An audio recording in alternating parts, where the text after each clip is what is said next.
More recently in the news, an issue of geoengineering has come up, and had a question about specifically stratosphere aerosol geoengineering, also called chemtrails. We see those on a regular basis here in California. Would you care to comment on that? We can't think that these chemicals that they create in aerosol cans and in our ingredients we put on, even on our skin and food that we're putting in us, can be healthy for us. Why there's an increase when we have such great medical science today? Why is there an increase of flus, an increase of other diseases that hadn't been here before? Why are people getting sickly all the time? And with the chemtrails, I really just didn't know what they were. And then one day I was actually at a Ron Paul protest, and I was standing with a military veteran. He was a very decorated military veteran, older gentleman, and he said, "Wow, we sure have some chemtrails today." And I looked at him, I said, "What do you mean we have chemtrails?" He goes, "Look up in the sky." I go, "Oh, those lines." I said, "I was wondering what they are." He goes, "I worked in the military." And he said, "Young lady, I worked for the people that are putting that in the sky."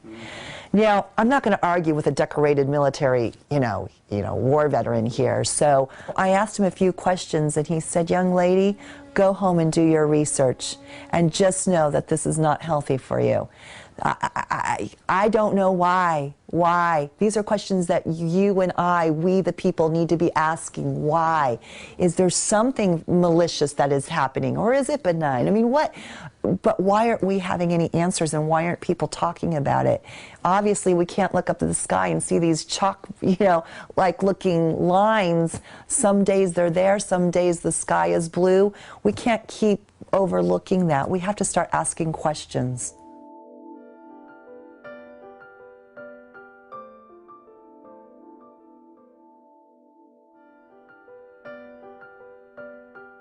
So what would you say to those scientists that say those are just normal contrails? It was about a month ago, 2 months ago, I was out in the desert, and the sky in the morning was clear blue, clear blue. And later in the day, I was driving to some campaign event. All of a sudden, I see a plane, small plane, up in the sky, and you could see the trails. All of a sudden, I see another one. And you just see these trails, these lines for miles, and they were zigzagging in the sky. I saw it with my own eyes, so that's not weather. I've seen big, huge propelled jets that don't leave that in the sky. So I don't know, but the scientific community, first of all, I mean, sometimes there's research that's being paid by someone. Well, who's paying them to do the research? You have sponsors. Well, who's sponsoring it? And also science, that's why it's called science. It's not perfect. It's just like with global warming. You had scientists that came out to say, well, our Earth is warming, and we have global warming, and we need to stop green gas emissions into the sky. And then you had other scientists that came out and said, no, you're wrong, that's false. Actually, our Earth has been cooling.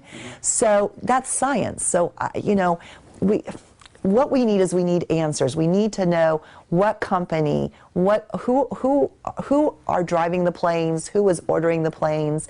I don't know. Again, I'm not an expert, but we certainly should be asking questions.